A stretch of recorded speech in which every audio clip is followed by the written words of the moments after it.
മനുഷ്യ രക്ഷയ്ക്ക് വേണ്ടിയാണ് രക്ഷകൻ കടന്നു വരുന്നത്. രക്ഷകൻ കടന്നു വരുമ്പോൾ രക്ഷകനെ നമ്മെ രക്ഷിക്കുവാൻ ആരെ കൊണ്ട് സാധിക്കും നമ്മൾ ആദ്യം നോക്കണം. മനുഷ്യനെ രക്ഷിക്കാൻ പോവുകയാണ്. നമ്മൾ ആദ്യം പഠിച്ചു, ദൈവരാജ്യം എന്ന വിഷയത്തിൽ നമ്മൾ പഠിച്ചു, മനുഷ്യന് രക്ഷ നഷ്ടപ്പെട്ടു പോയി. അപ്പോൾ രക്ഷകൻ വരണം. അപ്പോൾ രക്ഷകൻ എന്ത് ചെയ്യണം നമ്മൾ വിചിന്തനം ചെയ്യാം. എപ്പോഴാണ് മനുഷ്യകുലത്തേക്ക് പാപം കടന്നു വന്നത്? ദൈവത്തിൻ്റെ ശരിയല്ല എൻ്റെ ശരി എന്ന് പറഞ്ഞുകൊണ്ട്, ദൈവത്തിൻ്റെ ഇഷ്ടമല്ല എൻ്റെ ഇഷ്ടം നിറവേറണം എന്ന് പറഞ്ഞുകൊണ്ട് ഒരു മനുഷ്യൻ സ്വന്തം ഇഷ്ടം ചെയ്തു കഴിഞ്ഞപ്പോഴാണ് പാപം കടന്നു വരുന്നത്. അപ്പൊ തിരിച്ച് രക്ഷ കടന്നു വരണമെങ്കിൽ എന്ത് വേണം? ഏതെങ്കിലും ഒരു മനുഷ്യൻ എന്തു പറയണം? ദൈവത്തിൻ്റെ ഇഷ്ടം മാത്രമാണ് ശരി എന്ന് പറഞ്ഞാൽ രക്ഷ അതുപോലെ കടന്നു വരും. ഹല്ലേലൂയ. ഒന്നാമത്തെ കാര്യം, മനുഷ്യനായിരിക്കണം ഇത് ചെയ്യേണ്ടത്. രണ്ടാമത്തെ കാര്യം, അധികാരം പിശാചിന് തിരിച്ചു പിടിക്കണം. മൂന്നാമത്തെ കാര്യം, മരണത്തെ തോൽപ്പിക്കണം. നാലാമത്തത്, പരിശുദ്ധാത്മാവിനെ തരണം. ഇതാണ് രക്ഷകൻ ചെയ്യേണ്ട പ്രധാനപ്പെട്ട വസ്തുതകൾ. Hallelujah, hallelujah. അപ്പൊ ആരാണ് രക്ഷിക്കേണ്ടത്? മനുഷ്യനാണ് രക്ഷിക്കേണ്ടത്. അപ്പോൾ മനുഷ്യൻ നമ്മെ രക്ഷിക്കണമെങ്കിൽ ഏതെങ്കിലും മനുഷ്യനെ കൊണ്ട് ഇത് സാധിക്കൂ? സാധിക്കുകയില്ല. എന്താ കാരണം? ദൈവം ആദ്യത്തെ സൃഷ്ടിച്ചത് ഏദൻ തോട്ടത്തിലാണ്. ആദ്യത്തെ മനുഷ്യൻ ഏദൻ തോട്ടത്തിലാണ്. ആ മനുഷ്യൻ ദൈവത്തിന്റെ ഇഷ്ടമനുസരിച്ച് ജീവിച്ചിട്ട് അനശ്വരതയിൽ അമർത്യതയിൽ നിൽക്കുകയാണ്. അവനാണ് ദൈവസന്നിധിയിൽ നിന്ന് താഴേക്ക് വീണു പോയത്. അപ്പോഴാണ് ഏദൻ തോട്ടത്തിന്റെ താഴേക്ക് അനശ്വരതയിൽ നിന്ന് അശ്വരതയിലേക്ക് പ്രപഞ്ചം നിർബന്ധിച്ചത്. അപ്പോൾ വിശുദ്ധമായതിൽ നിന്നുണ്ടാകുന്നതെല്ലാം വിശുദ്ധമാണ്, പരിശുദ്ധമായതിൽ നിന്നുണ്ടാകുന്നതെല്ലാം പരിശുദ്ധമാണ്, അശുദ്ധമായതിൽ നിന്നുണ്ടാകുന്നതെല്ലാം എന്താണ്? അശുദ്ധമാണ്. അപ്പൊ മനുഷ്യനിൽ നിന്ന് വീണ്ടും മനുഷ്യൻ ഉണ്ടാകുമ്പോൾ പരിശുദ്ധിയിൽ നിന്നാണോ ജനിക്കുന്നത്? അല്ല, മനുഷ്യനിൽ നിന്നാണ് ജനിക്കുന്നത്. മനുഷ്യൻ അശുദ്ധമായി വീണടങ്ങിയ, നശ്വരതയിൽ വീണടങ്ങിയ, അതുണ്ടാകുന്നതെല്ലാം അതേപോലെ നശ്വരങ്ങളും അതേപോലെ തന്നെ അശുദ്ധവുമാണ്. അപ്പൊ ഇങ്ങനെയുള്ളൊരു അശുദ്ധിയെ പറയുന്ന പേര് ഉത്ഭവഭാവം. അപ്പൊ അതൊരു പാപമല്ല, അതൊരു അവസ്ഥയാണ്. ദൈവത്തിന്റെ പരിശുദ്ധി വിട്ടിറങ്ങി വീണിരിക്കുന്നു, ദൈവമായുള്ള ബന്ധം നഷ്ടപ്പെട്ടിരിക്കുന്നു. അങ്ങനെ നഷ്ടപ്പെട്ടവരിൽ നിന്നും ജനിച്ചുകൊണ്ടിരിക്കുന്നു, നശ്വരയിൽ നിന്നും നശ്വരത കടന്നു വന്നിരിക്കുന്നു. അനശ്വരമല്ല, മർത്യതയിൽ നിന്നും മർത്യതയിലേക്ക് വീണുകൊണ്ടിരിക്കുന്നത് ഓരോ മനുഷ്യരും. അപ്പൊ ഇതിന് പറയുന്ന വരെ ഉത്ഭവഭാവം. ഹല്ലേലൂയ. സ്വരമേർത്തി ഹല്ലേലൂയ, ശക്തമായി പറഞ്ഞു ഹല്ലേലൂയ. ഇങ്ങനെയാണ് മനുഷ്യനായിരിക്കുന്നത്. അപ്പൊ മനുഷ്യനിൽ നിന്ന് ഏദൻ തോട്ടത്തിൽ അനശ്വരതയിലായിരിക്കുന്ന ഒരു മനുഷ്യനെ ദൈവത്തിന് ഇഷ്ടമനുസരിച്ച് ജീവിക്കാൻ ദൈവത്തിന് കൂടെ നടന്ന മനുഷ്യന് പറ്റിയില്ലെങ്കിൽ, ദൈവമായുള്ള ബന്ധം നഷ്ടപ്പെട്ടു പോയ ഒരു മനുഷ്യനെ കൊണ്ട് ഇത് പറ്റുന്ന കാര്യമാണോ? അല്ല. ഇനി ദൈവസന്നിധിയിൽ ഇരിക്കുന്ന ഒരു മാലാഖയ്ക്ക് പറ്റുമോ? ഒരു മികാൽ മാലാഖ വിചാരിക്കണം മനുഷ്യനായി ഭൂമിയിലേക്ക് വരാമെന്ന് വിചാരിച്ച് നടക്കുന്ന കാര്യമാണോ? അങ്ങനെ വന്നാൽ പോലും അവന് ദൈവത്തിന് ഇഷ്ടമനുസരിച്ച് ജീവിക്കാൻ പറ്റുമോ? ദൈവത്തെ മുഖാഭിമുഖം കണ്ട മാലാഖമാരിൽ 3 ഗണം വഴിതെറ്റിപ്പോയി. എന്നിട്ട് അവർ വഴി തെറ്റാതിരിക്കാൻ വേണ്ടി ബാക്കിയുള്ളവർ പരിശുദ്ധം പരിശുദ്ധം എന്ന് പറഞ്ഞാൽ ഇതൊരു ചേർന്ന് നിൽക്കുക. അവർക്ക് ഈ നശ്വരമായ ഭൂമിയിലേക്ക് വന്ന് മനുഷ്യാവതാരം എടുത്ത സ്ഥിതി എന്തായിരിക്കും? Praise the Lord. ഇത് ആർക്കും സാധ്യമല്ല. ആർക്കേ പറ്റൂ? ദൈവത്തിനെ പറ്റൂ. ആർക്കേ പറ്റൂ? ദൈവത്തിനെ പറ്റൂ. അപ്പോൾ കാലസമ്പൂർണതയിൽ ദൈവം തീരുമാനിക്കുകയാണ്, ഞാൻ തന്നെ നിങ്ങളെ വന്ന് രക്ഷിക്കാം, മനുഷ്യനെ രക്ഷിക്കാം. അപ്പോ ദൈവം അപ്പൊ എന്തു ചെയ്യണം? മനുഷ്യനാവണം. മനുഷ്യന് മാത്രമേ രക്ഷിക്കാൻ പറ്റുള്ളൂ. മനുഷ്യനാവണം. മനുഷ്യൻ എന്ന് പറഞ്ഞാൽ എന്താ അർത്ഥം? മനുഷ്യൻ എന്തൊക്കെയുണ്ട്? ശരീരമുണ്ട്, ആത്മാവുണ്ട്. അപ്പോൾ ഭൂമിയിലേക്ക്, പ്രപഞ്ചത്തിലേക്ക് കടന്നു വരുന്ന ദൈവത്തിന് നമ്മൾ എന്താ പറയാ? പുത്രൻ, വചനം. അപ്പോൾ ഭൂമിയിലേക്ക് കടന്നു വരുന്നത് വചനമാകുന്ന ദൈവമാണെങ്കിൽ മനുഷ്യനാവേണ്ടത് ഇപ്പൊ ആരാണ്? വചനമാകുന്ന ദൈവം. വചനമാകുന്ന ദൈവം അപ്പോൾ ഭൂമിയിലേക്ക് കടന്നു വരികയാണ്, മനുഷ്യാവതാരം എടുക്കാൻ വരികയാണ്. ഇങ്ങനെ കടന്നു വരുന്നതാണ് പുത്രൻ, കടന്നു വരികയാണ്. വചനമാകുന്ന ദൈവം മനുഷ്യാവതാരം എടുക്കാൻ പോകാന്ന് പറയുമ്പോൾ എങ്ങനെയാണ് വരുന്നത്? തന്നെ തന്നെ ശൂന്യനാക്കി ദാസന്റെ രൂപം സ്വീകരിച്ച് ദൈവമായുള്ള സമാധാനം നിലനിർത്തേണ്ട കാര്യമായി പരിഗണിക്കാതെ, ഹല്ലേലൂയ. വചനമാകുന്ന ദൈവം പിതാവ്, പുത്രൻ, പരിശുദ്ധാത്മാവ്. പിതാവ് കൂടെ തുല്യ മഹത്വമാണ്, പരിശുദ്ധാത്മാവിന് മഹത്വമാണ്, തുല്യരാണ്, ഒക്കെയാണ്, ശരി, സമ്മതിച്ചു. പക്ഷെ പുത്രൻ തമ്പുരാൻ വചനമാകുന്ന ദൈവം തീരുമാനിക്കുകയാണ് ദൈവത്വമുള്ള സമാനത നിലനിർത്തേണ്ട കാര്യമായി പരിഗണിക്കാതെ ശൂന്യമാകാൻ. ശൂന്യമായാലും ദൈവം ദൈവമല്ലേ? ദൈവം ദൈവമല്ലേ? ദൈവം ദൈവമല്ലേ? അത് ശൂന്യമാകുന്ന പറഞ്ഞാൽ ദൈവം ഇല്ലാതെയാവാന്നല്ല അർത്ഥം. ദൈവത്തിന്റെ സകല മഹത്വങ്ങളും സറണ്ടർ ചെയ്യാൻ പോവുക, മനുഷ്യനാവാൻ പോവുക എന്ന് തീരുമാനിക്കുക. എന്നിട്ട് മനുഷ്യനായി എന്ന് പറഞ്ഞു കഴിഞ്ഞാൽ എന്താ?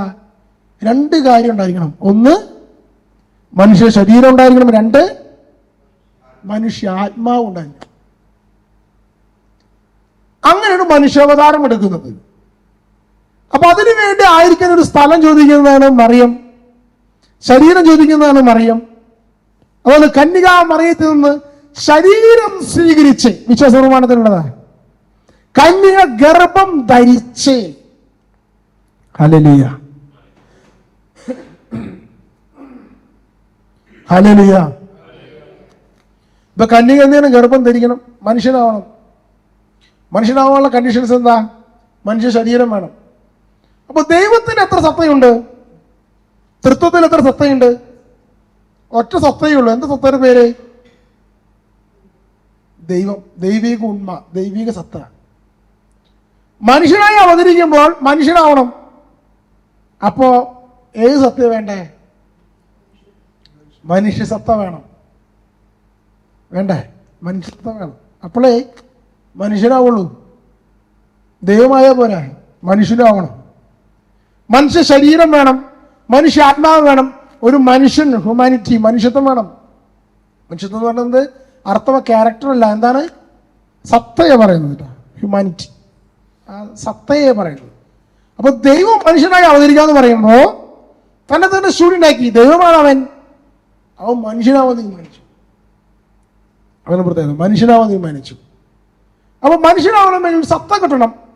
സത്ത കിട്ടണമെങ്കിൽ മനുഷ്യൻ എന്ന് പറയുന്നത് എപ്പോഴുണ്ടാവുന്നത് രണ്ട് കാര്യത്തിലുണ്ടാവുന്നു. ഒന്നാമത്തെ കാര്യം എന്താ? മണ്ണുകൊണ്ട് മെനഞ്ഞപ്പോ മനുഷ്യനായി, അല്ലേ? ആദം അങ്ങനെ ഉണ്ടായത്, മണ്ണുകൊണ്ട് മെനഞ്ഞിട്ട്. രണ്ടാമത് മനുഷ്യനാവാനുള്ള സൂത്രം വഴി എന്താ?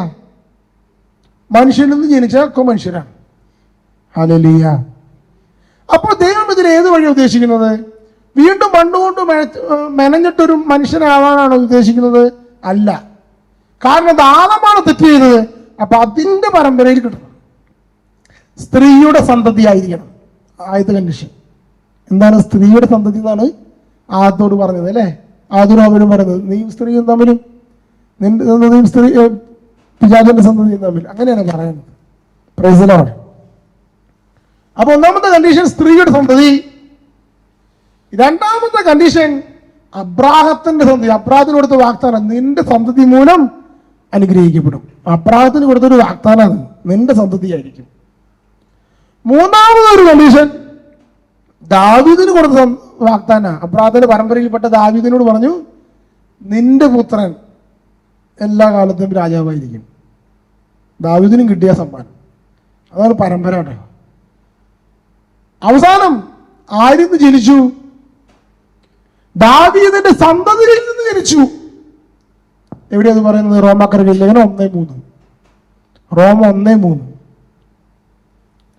പൗലോസ്ലീഹ മറിയത്തെ വിശേഷിപ്പിക്കുന്ന ഇപ്രകാരം, ദാവീദിന്റെ സന്തതി, ദാവീദിന്റെ സന്തതിയിൽ നിന്ന് ജനിച്ചു.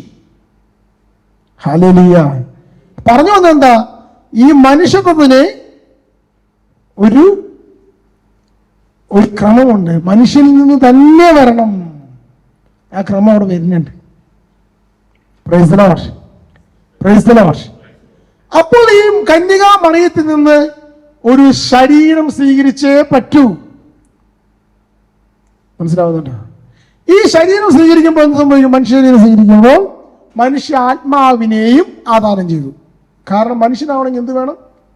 ശരീരവും വേണം, ആത്മാവിന് വേണം. ഇപ്പോൾ എന്താ സംഭവിച്ചിരിക്കുന്നത്? പുത്രനായ ദൈവം, വചനമാകുന്ന ദൈവം, ദൈവമാണ്. കന്യകാമറിയത്തിൽ നിന്ന് ശരീരം സ്വീകരിച്ചു. കന്യകാമറിയത്തിൽ നിന്ന് ശരീരം സ്വീകരിച്ചപ്പോൾ തന്നെ ഒരു മനുഷ്യാത്മാവിനെയും സ്വീകരിച്ചു. വചനമാകുന്ന ദൈവത്തിൽ അപ്പം എന്തുണ്ട്? ശരീരമുണ്ട്, മനുഷ്യശരീരമുണ്ട്, മനുഷ്യാത്മാവുണ്ട്. ഇതാണ് മനുഷ്യൻ, ഇതാണ് യേശു ക്രിസ്തു. അപ്പോൾ ഈ മനുഷ്യന് സ്വന്തമായൊരു ഇഷ്ടമുണ്ട്, ഹിതം, മനസ്സ്, അതുമുണ്ട്. കാരണം എന്താ? ദൈവത്തിന്റെ ശരിയല്ല ശരി, എന്റെ ശരിയാണ് ശരി എന്ന് പറഞ്ഞതാണ് ആദ്യം ചെയ്യുന്ന തെറ്റ്. അപ്പോൾ ഏതൊരു മനുഷ്യനാണോ ദൈവത്തിന്റെ ശരിയാണ് ശരി, അത് മാത്രമാണ് ശരി എന്ന് പറയുന്നത്, അവിടെയാണ് രക്ഷ കടന്നു വരിക. അപ്പൊ അതിനുവേണ്ടി എന്ത് വേണം? മനുഷ്യനെ ഒരു പൂർണ്ണ മനുഷ്യനായിരിക്കണം. യേശുക്രിസ്തു പൂർണ്ണ മനുഷ്യനെന്ന് പറയുമ്പോൾ മനുഷ്യ ശരീരവും മനുഷ്യാത്മാവും മനുഷ്യന്റെ ഒരു മനസ്സുമുണ്ട്. ഇതാണ് ഒരു പോയിന്റ്. ആ മനുഷ്യൻ ദൈവമാണോ? ദൈവമാണ്.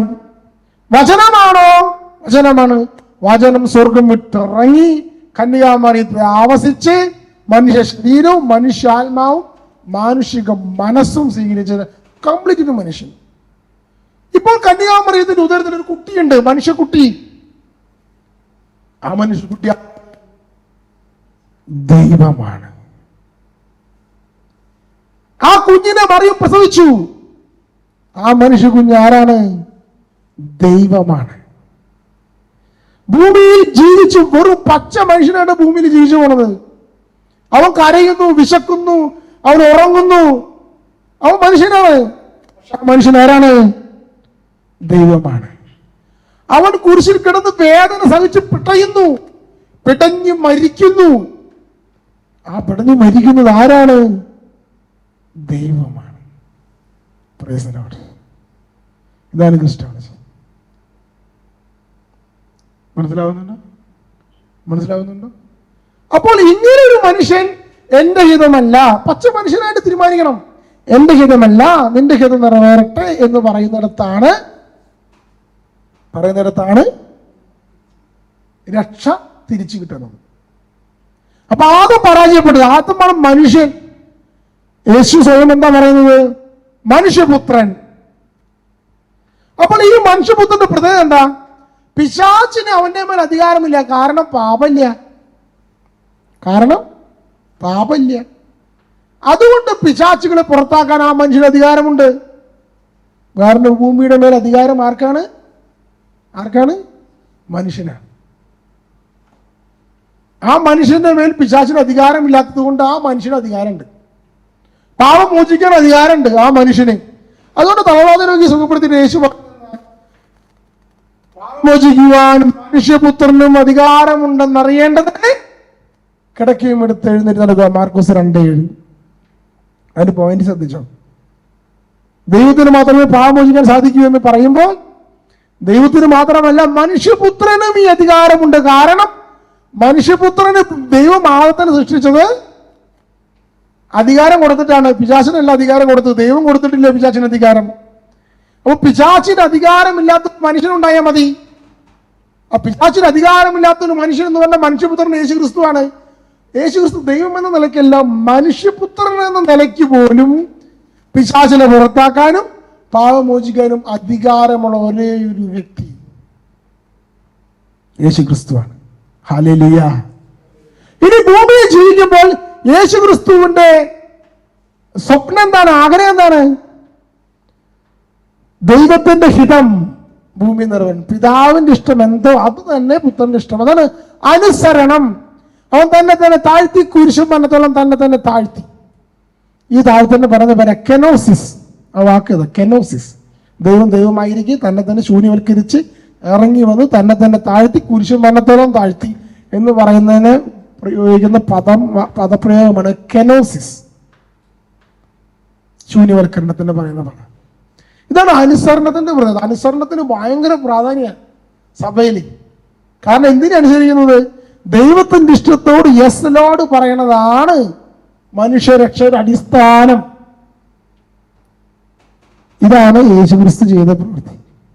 അപ്പൊ ആദ്യം മുതലേ ഇപ്പൊ യേശുക്രിസ്തു ദൈവമാണോ? യേശുക്രിസ്തു ദൈവമാണോ?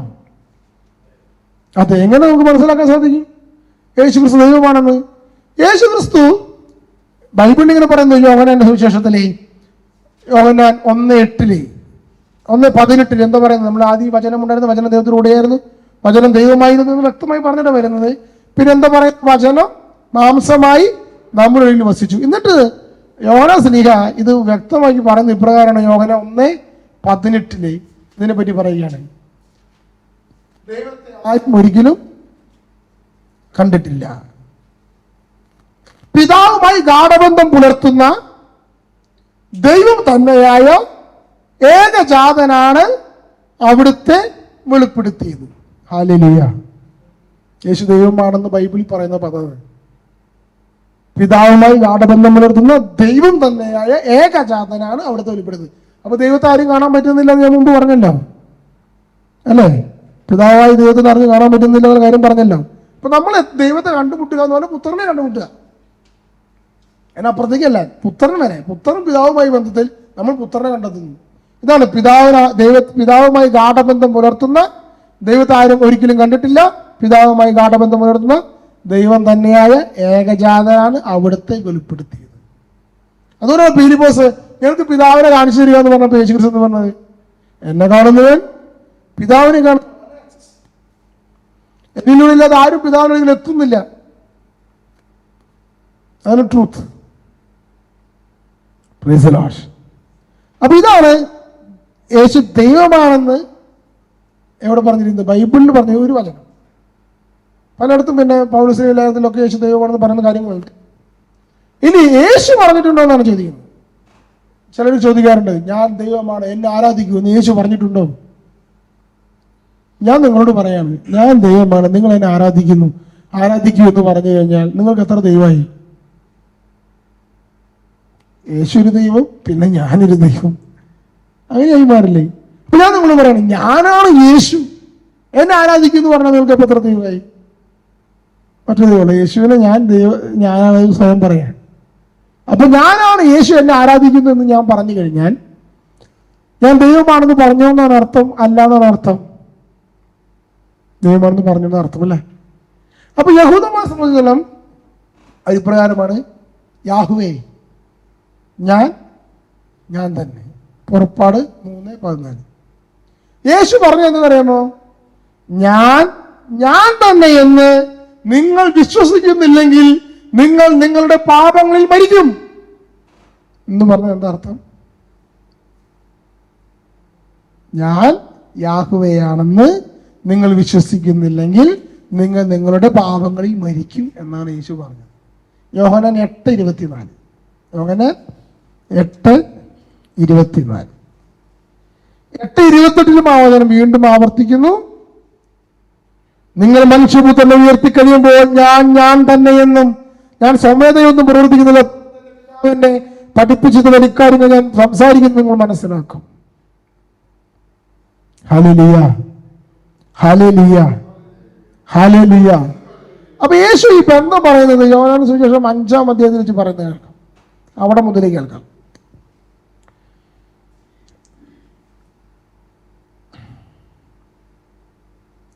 സാപത്തിൽ ഇപ്രകാരം പ്രവർത്തിച്ചതിനാൽ യഹൂദർ യേശുവിനെ ദീക്ഷിച്ചു. യോഹന്നാൻ 5:16. യേശു അവരോട് പറഞ്ഞു, എന്റെ പിതാവ് ഇപ്പോഴും പ്രവർത്തനനിരതനാണ്, ഞാനും പ്രവർത്തിക്കുന്നു എന്ന് പറഞ്ഞാൽ പിതാവായ ദൈവം സാപത്ത് ദിവസവും പരിപാലനം ചെയ്യുന്നുണ്ടെന്നാണ് പറയുന്നത്. പ്രപഞ്ചത്തെ പരിപാലിക്കുന്നു.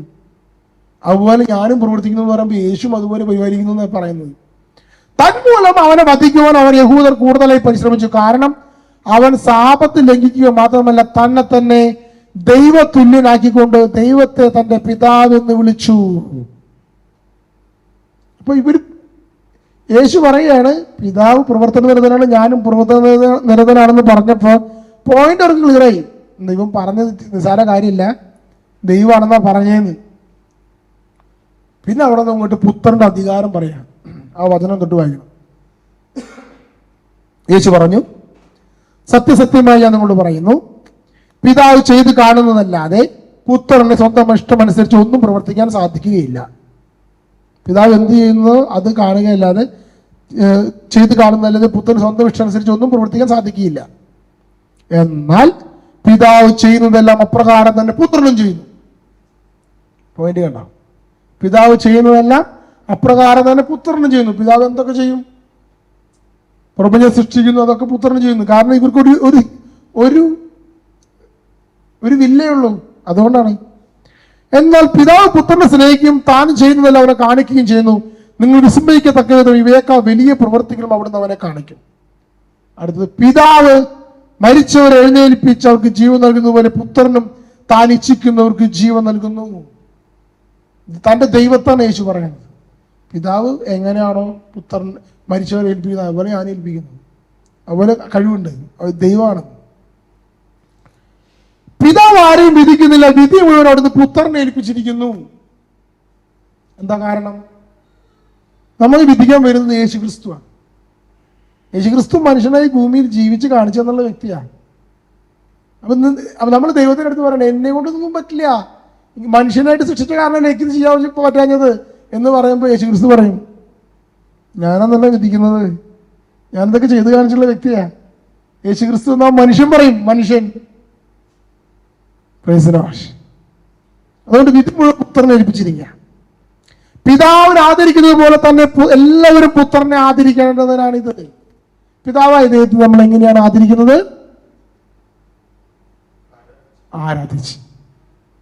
അതുപോലെ എന്ത് ചെയ്യണം? പിതാവിനെ ആദരിക്കുന്ന പോലെ തന്നെ പുത്രനെയും ആദരിക്കണം. ഇതുപോലെ പറഞ്ഞ പോലെ എന്നെ ആരാധിക്കൂ എന്ന് യേശുക്രിസ്തു ഇങ്ങനെയൊക്കെ പറഞ്ഞ പോലെ യഹൂദന്മാരോട്.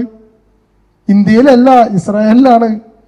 അവിടെ ദൈവമാണ് എന്നെ ആരാധിക്കുന്നത് പറഞ്ഞ് കല്ലെറിഞ്ഞു കൊല്ലും.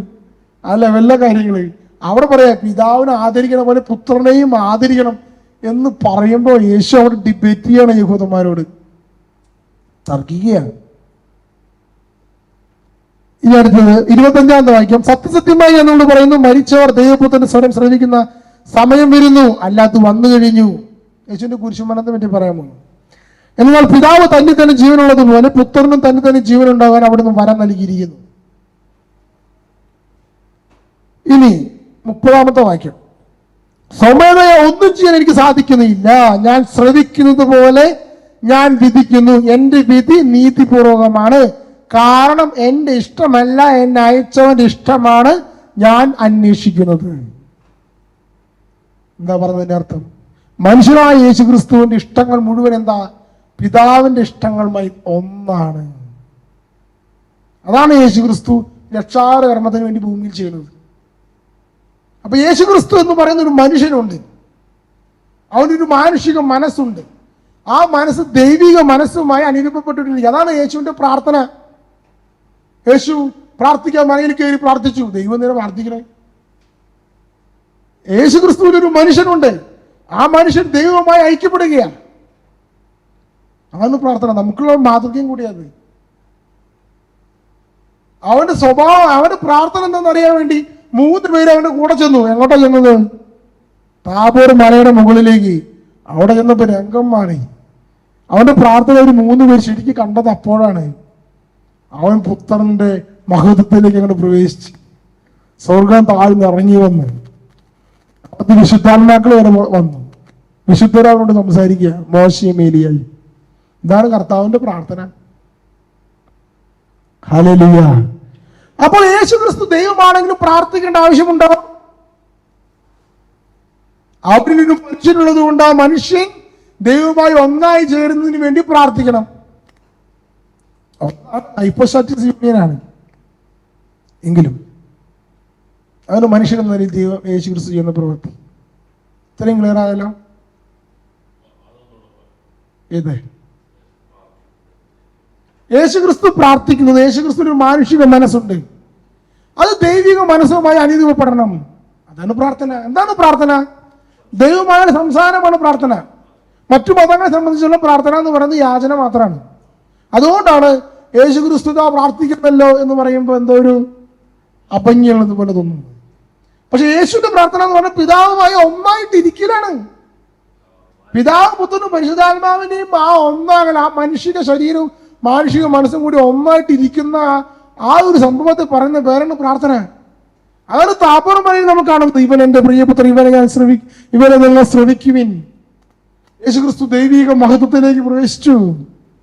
ഗെത്സമേൻ തോട്ടത്തിൽ യേശു പ്രാർത്ഥിക്കുമ്പോൾ മാലാഖമാർ എടുത്തു വരുന്നത്.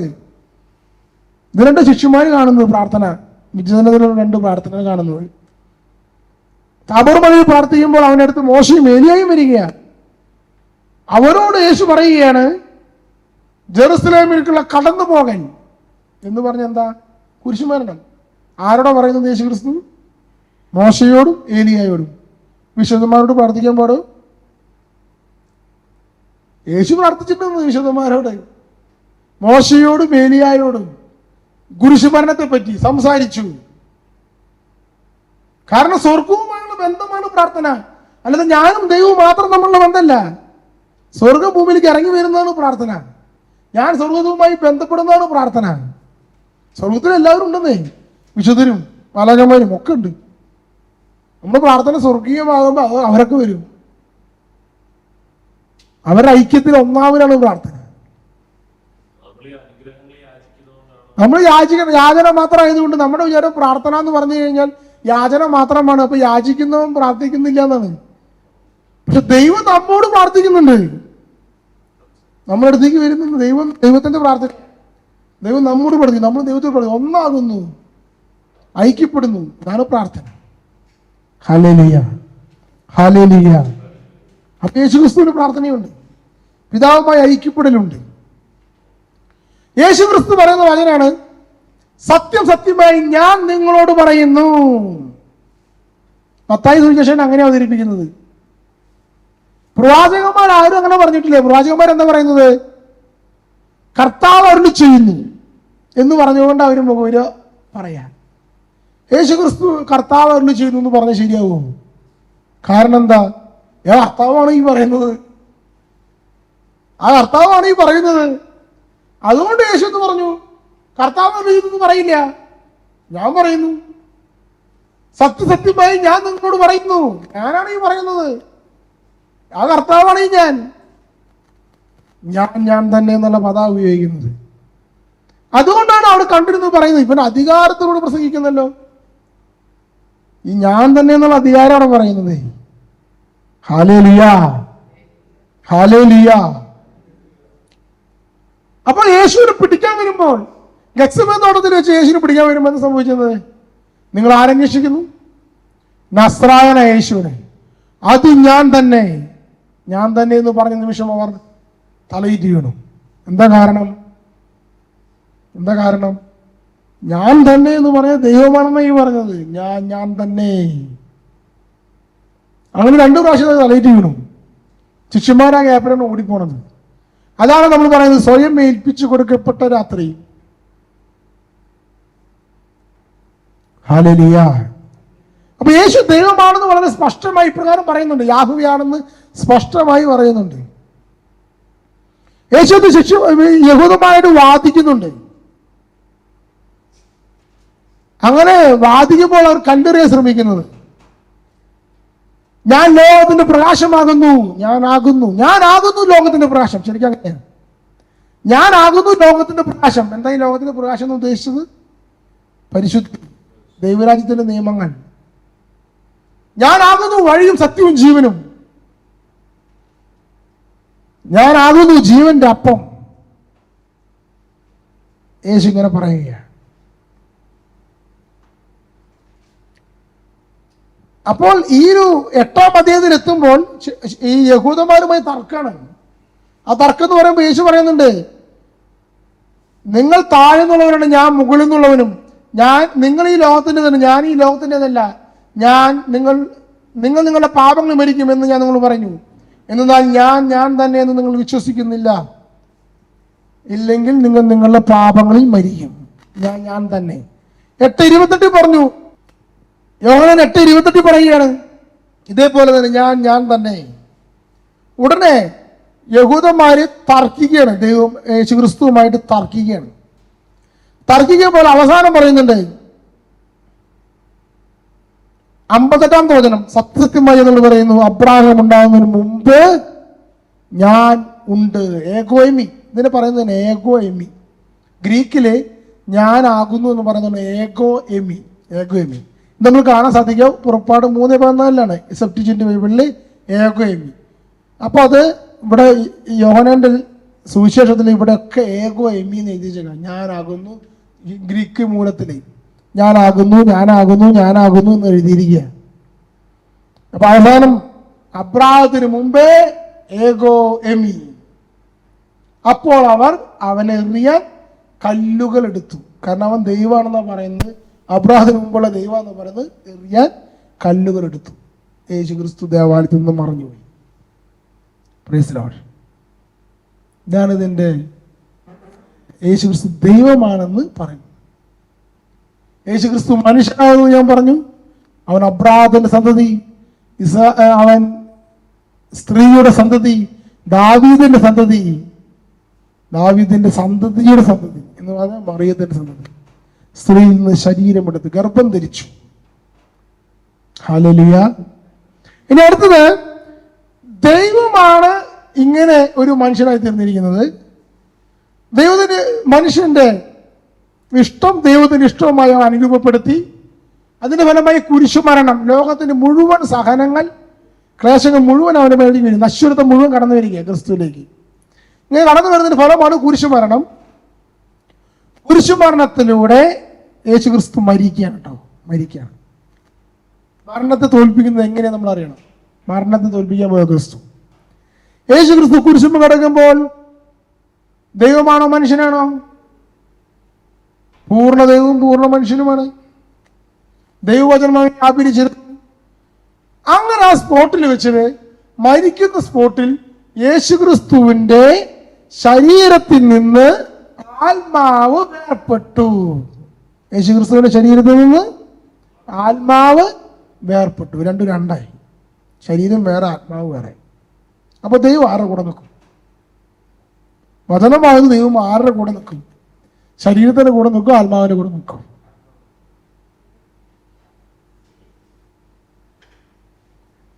ദൈവം ദൈവമായതുകൊണ്ട് ശരീരത്തിനെയും വിട്ടുപിരിയുന്നില്ല, ആത്മാവിനെയും വിട്ടുപിരിയുന്നില്ല. ഇതാണ് എൻ്റെ ഉത്തരം. ശരീരത്തിനെയും വിട്ടുപിരിയുന്നില്ല, ആത്മാവിനെയും വിട്ടുപിരിയുന്നില്ല. അപ്പൊ ശരീരം മൃതശരീരം, യേശു ക്രിസ്തുവിന്റെ മൃതശരീരം കല്ലറയിൽ സംസ്കരിച്ചു. ആ മൃതശരീരത്തിൽ ആരുണ്ട്? ദൈവമുണ്ട്, ദൈവവചനമുണ്ട്. ആത്മാവ് പാതാളത്തിലേക്ക് ചെന്നിറങ്ങി. ആ ആത്മാവിലും ആരുണ്ട്? ദൈവവചനമുണ്ട്. വിട്ടുപിരിയുന്നില്ല. ശരീരത്തിൽ വിട്ടുപിരിയില്ല, ആത്മാവിന് വിട്ടുപിരിയില്ല. അതുകൊണ്ട് പൗരസ്ത്യ സഭയിലെ ആ കീർത്തനങ്ങളിൽ അഭിപ്രായമുണ്ട്, നിശബ്ദമായിരിക്കുക ഈ ദുഃഖ ശനിയാഴ്ച പ്രാർത്ഥനയിൽ. കാരണം ദൈവം ഉറങ്ങുന്നു. ആ ശരീരത്തിലും ആരുണ്ട്? ദൈവവചനം വ്യാപരിക്കുക. ആത്മാവിലും ദൈവവചനം വ്യാപരിക്കുക. അപ്പോൾ ആ ദൈവവചനം പാതാളത്തിൽ ചെന്നപ്പോ, പാതാളത്തിൽ കുറെ ആത്മാക്കളുണ്ട് അല്ലേ? ആത്മാക്കൾ ചെന്ന് അവിടെ അടുത്ത് ചെന്നപ്പോ അവരോട് പറഞ്ഞു, ഇതാ സമയമായി, രക്ഷ പൂർത്തീകരിക്കപ്പെട്ടിരിക്കുന്നു, സുവിശേഷം പ്രസംഗിക്കപ്പെട്ട. അവിടെ സുവിശേഷം ആരാണ്? ക്രിസ്തു. യേശു ക്രിസ്തു എവിടെയുണ്ടോ, ജീവന്റെ വൃക്ഷം എവിടെയുണ്ടോ അതിനെയാണ് പറുദീസ എന്ന് പറയുന്നത് അല്ലേ? അപ്പൊ യേശു ക്രിസ്തു എവിടെയുണ്ടോ അവിടെയാണ് ദൈവരാജ്യം. അതാണ് പറുദീസ. അപ്പൊ യേശു ക്രിസ്തു എവിടെയുണ്ട്? യേശു ക്രിസ്തു കുരിശിന്മേലുണ്ട്, മരിക്കുന്നുണ്ട്. അതുകൊണ്ടാണ് നല്ല ആളുകൾ പറയുന്നത്, നീ എന്നോട് കൂടെ പറുദീസയിലായിരിക്കും. യേശു ക്രിസ്തു കടന്നതിലെന്ത് പറുദീസയാ? അപ്പൊ പാതാളം ഒരു പറുദീസയായി മാറുകയാണ്. എപ്പോൾ? യേശു അവിടേക്ക് വരുമ്പോൾ, പാതാളത്തിലേക്ക് വരുമ്പോൾ. അനിൽക്കുടത്തോട്ടും പാസ്റ്റർ പാതാള പറുദീസ എന്നുള്ള വാക്കുപയോഗിച്ച് ഒരു ഡിബേറ്റ് ചെയ്തു. ഡിബേറ്റ് ചെയ്തപ്പോൾ നമ്മൾ കേട്ടിട്ടുണ്ടായിരിക്കും, അത് പെന്തക്കോസ്ത് വിശ്വാസമല്ല ഈ പറഞ്ഞ പാതാള പറുദീസ എന്നുള്ള വാക്ക്. പക്ഷെ പഴയ ആ പുസ്തകങ്ങളിൽ റെഫർ ചെയ്തപ്പോൾ അങ്ങനെ സംഭവം കണ്ടപ്പോൾ ആള് പറഞ്ഞു, പെന്തക്കോസ്തുകാർ മുഴുവൻ ആൾക്കെതിരെ ക്ലബ് ഹൗസിലുണ്ടായൊരു വിഷയം. നമ്മളത് ഏറ്റെടുത്തു. ഇതാ കാത്തലിക് വിശ്വാസം പറഞ്ഞിരിക്കുന്നത്. പാതാളത്തിലേക്ക് യേശു ക്രിസ്തു ഇറങ്ങി. അപ്പോൾ ദൈവവചനം അവിടെ ഇറങ്ങി വന്നപ്പോൾ അത് സ്വർഗമായി മാറാണ് പറുദീസ, പാതാളം. അപ്പോൾ ഇങ്ങനെ പറയുന്നത്, ആദം യേശുവിനെ വരവേറ്റു. എങ്ങനെ വരവേറ്റു? ആ പാട്ടാണ് നമ്മൾ വിശുദ്ധ കുർബാനയ്ക്ക് മധ്യ പാടുന്നത്. സർവാധിപനം കർത്താവേ നിന്നെ വണങ്ങി നമിക്കുന്നു, ഈശ്വനാഥ വിനയമോടെ നിന്നെ പുകഴ്ത്തുന്നു, നിന്നെ നമിച്ച് പുകഴ്ത്തുന്നു. പിന്നെന്താ പറഞ്ഞത്? നീ ഞങ്ങളുടെ ശരീരങ്ങളെ ഉയർപ്പിക്കുന്നവനും ആത്മാക്കളെ രക്ഷിക്കുന്നവനുമാകുന്നുവല്ലോ. ഇതാണ് ആദത്തിന്റെ പാട്ട്, സർവാധിപനം കർത്താവ് എന്നുള്ള പാട്ട്. അവിടെയാണ് യേശു ക്രിസ്തുവിന്റെ പാതാളത്തിലുള്ള വരവ്. അവരോട് സൂചിച്ചിട്ട് പ്രസംഗിച്ചു കഴിഞ്ഞപ്പോൾ എത്ര നേരം പിടിച്ചേക്കാൻ പറ്റും? സൃഷ്ടി കഴിഞ്ഞ് ഒരു ദിവസത്തെ വിശ്രമം, രക്ഷ കഴിഞ്ഞ് ഒരു ദിവസത്തെ വിശ്രമം, വെള്ളി ശനി ഞായർ ഒരു ദിവസം വിശ്രമം. സാബത്ത് കഴിഞ്ഞപ്പോൾ യേശു ക്രിസ്തു അവിടെ നിന്ന് വരികയാണ്. എവിടെ നിന്ന്? പാതാളത്തിൽ നിന്ന് കർത്താവിൻ്റെ ആത്മാവ് വരുന്നു, കല്ലറയിൽ നിന്ന് ശരീരം വരുന്നു. കാരണം അതിൽ ദൈവം ഇരിക്കുക. എൻ്റെ ആത്മാവിനെ അംഗീകാരങ്ങളിൽ എന്താ വചനം?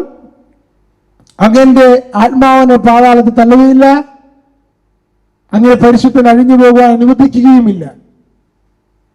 ആ വചനമാണ് യേശു ക്രിസ്തുവിന്റെ ശരീരത്തിലും. അവിടെയും ദൈവം നിൽക്കുന്നു, ഇവിടെയും വിട്ടുപോകുന്നില്ല.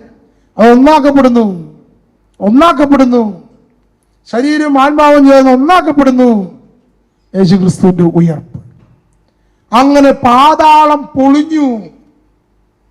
പാതാളത്തിൽ പോയ ഒരു ആത്മാവ് തിരിച്ചു വന്നിരിക്കുന്നു. പാതാളത്തേക്ക് പോയ ഒരു മനുഷ്യാത്മാവ് തിരിച്ചു വന്നിരിക്കുന്നു. അതുവരെ പാതാളത്തിൽ പോകുന്നത് നാശമാണ്. ഇതാ പാതാളത്തിൽ പോയ ഒരു ആത്മാവ്, മനുഷ്യാത്മാവ് തിരിച്ചു വന്നു. ആരുടെ ആത്മാവ്? യേശു ക്രിസ്തുവിന്റെ ആത്മാവ്. അതുകൊണ്ട് അവിടെയുള്ള വിശുദ്ധര് മാത്രം, പാതാളത്തിലുള്ള വിശുദ്ധരെല്ലാം പുറത്തേക്ക് ഇറങ്ങി വന്നു. അതുകൊണ്ടാണ് പ്രേതാലയങ്ങൾ തുറക്കപ്പെട്ടു, കുറെ ആത്മാക്കൾ കുറെ പേർക്ക് പ്രത്യക്ഷപ്പെട്ടു. ഹല്ലേലൂയ. യേശു ക്രിസ്തുവിന്റെ ശരീരത്തിൽ ഈ ആത്മാക്കളെല്ലാം ശേഖരിക്കപ്പെടുകയാണ്. കൊളോസസ് 3:3 എന്താ വചനം?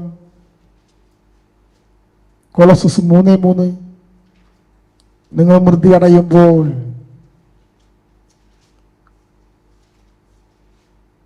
എന്നാൽ നിങ്ങൾ മൃതരായിരിക്കുന്നു, നിങ്ങളുടെ ജീവൻ ക്രിസ്തുവിനോടൊപ്പം ദൈവത്തിൽ നിഗൂഢമായി സ്ഥിതി ചെയ്യുന്നു. എന്താ വചനം? നിങ്ങൾ മൃതരായിരിക്കുന്നു. മരിച്ചു കഴിഞ്ഞാൽ എന്താ സംഭവിക്കുക? നിങ്ങളുടെ ജീവൻ, ആത്മാവ്, ജീവനും ആത്മാവിനും ഗ്രീക്കിലും ഒറ്റ വാക്കാം, ക്രിസ്തുവിനോടൊപ്പം ദൈവത്തിൽ നിഗൂഢമായി സ്ഥിതി ചെയ്യുന്നു. ഈ മനുഷ്യശരീരത്തിലെ ഒരു മനുഷ്യശരീരമുണ്ട്. നമുക്ക് മരിച്ചു കഴിഞ്ഞാൽ ഈ ശരീരം വിട്ടുപോയാൽ സ്വർഗത്തിൽ ചെല്ലുമ്പോൾ വേറൊരു ശരീരമുണ്ട്.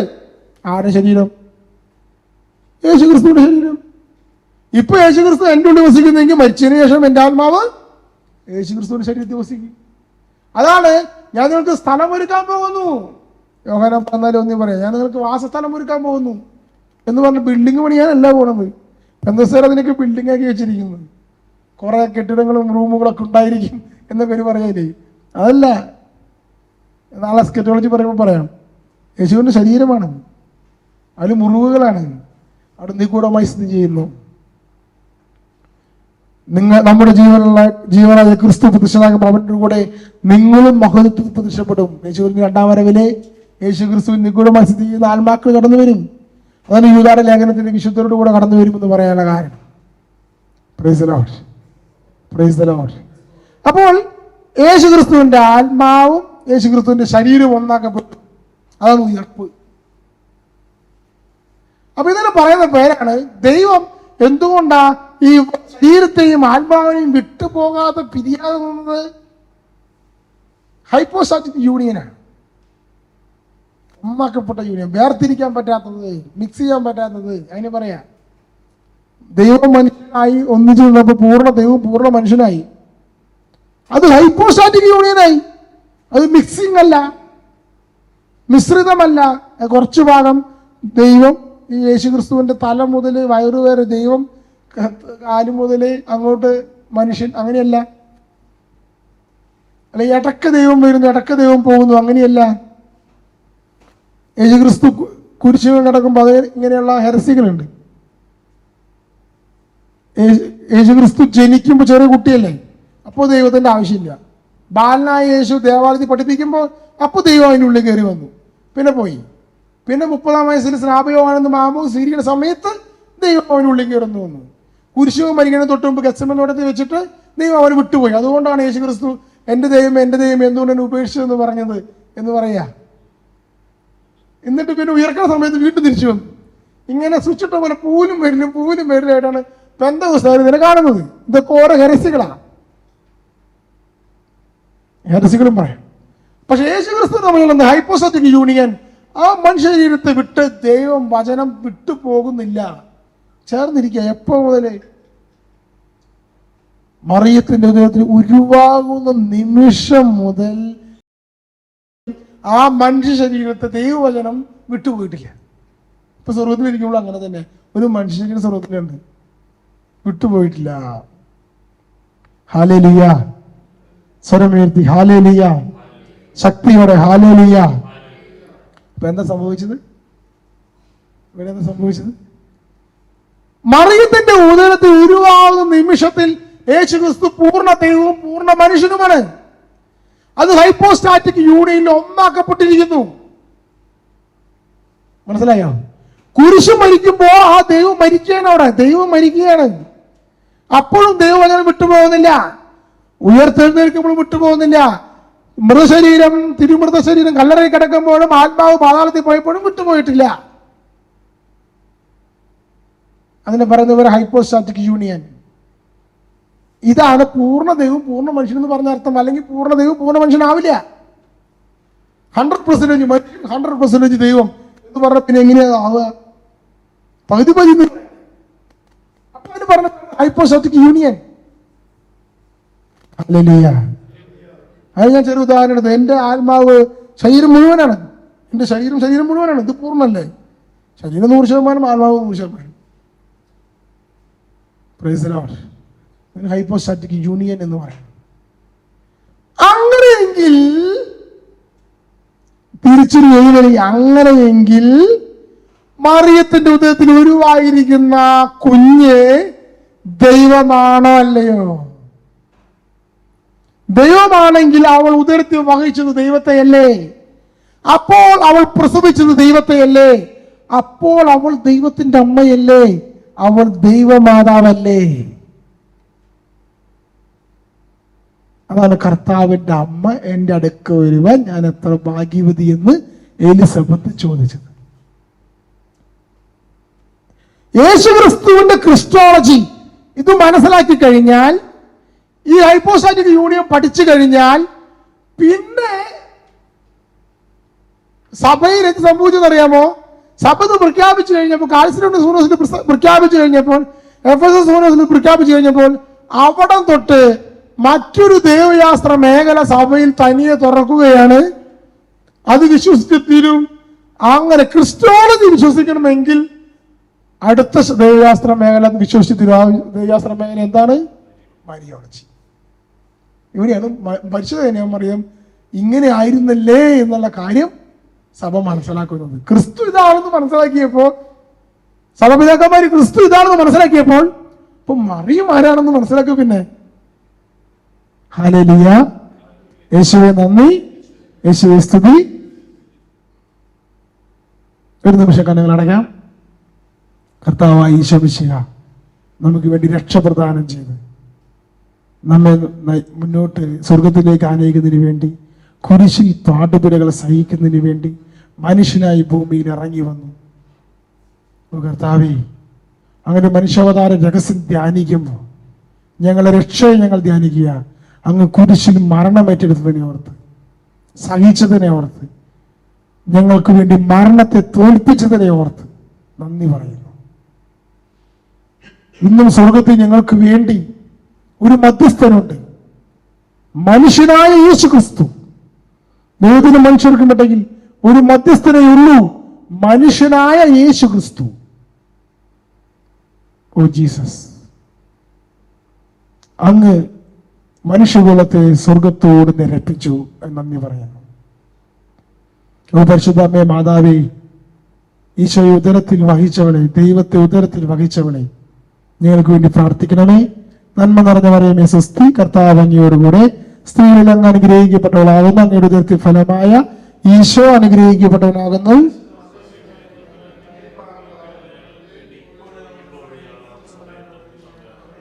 പുത്രനും പരിശുദ്ധാത്മാവിന് സ്തുതി.